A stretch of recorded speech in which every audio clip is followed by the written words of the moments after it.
নমস্কার।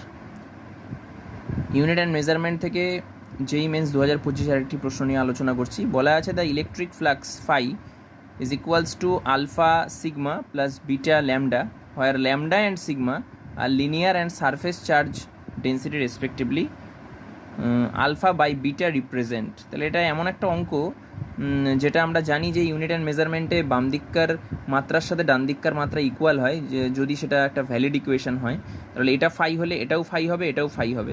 এবার যেহেতু আমাদের এমন একটা টার্ম বের করতে বলেছে আলফা বাই বিটা, যে ক্ষেত্রে আমি যদি এই অঙ্কটাতে একটু বুদ্ধি লাগাই শর্টে করার জন্য, ইলেকট্রিক ফ্লাক্সের মাত্রা না জানলেও হবে। আমি দেখাচ্ছি ইলেকট্রিক ফ্লাক্সের মাত্রা দিয়েও তোমরা করতে পারো, অসুবিধা নেই। যেহেতু এই ইকুয়েশনটা ভ্যালিড তাহলে আমি বলতে পারি যে আলফা সিগমার ডাইমেনশন যা হবে ফাইয়ের ডাইমেনশনও তাই হবে।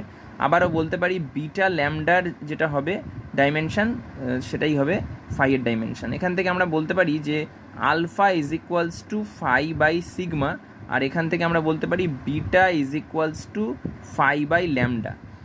এইবার কি, এইবার ব্যাপারটা যেটা আসবে আলফা বাই বিটা বের করতে বলেছে, তাহলে আলফা বাই বিটা যদি আমি করি তাহলে কি হবে ফাই বাই সিগমা ইন্টু, এটা উল্টে যাবে, এটা উল্টে যাবে হয়ে যাবে lambda by sigma, sorry phi, তাহলে ফাই ফাই ক্যান্সেল হয়ে যাবে। তাহলে কী দাঁড়ালো ল্যামডা বাই সিগমা। তাহলে দেখো এখানটাতে কিন্তু আমাদের ম্যাগনেটিক ইলেকট্রিক ফ্লাক্সের ইউনিট কোথাও কাজেই লাগলো না।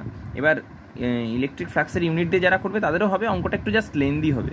তাহলে এবার ল্যামডা আর সিগমা কি, তো ল্যামডা বলে দিয়েছে, ল্যামডা হচ্ছে লিনিয়ার আর সিগমা হচ্ছে সারফেস। তাহলে লিনিয়ার চার্জ ডেন্সিটি মানে চার্জ পার ইউনিট লেন্থ। তাহলে এখানেও যদি তুমি চার্জের ইউনিট বসাতে পারো বা ডাইমেনশন বসাতে পারো, আর যেহেতু এটা রেশিও আছে কেটে যাবে, তাহলে কিউ মানে আইটি তুমি লিখতে পারো, অথবা কিউ দিয়েই লিখলাম আমরা।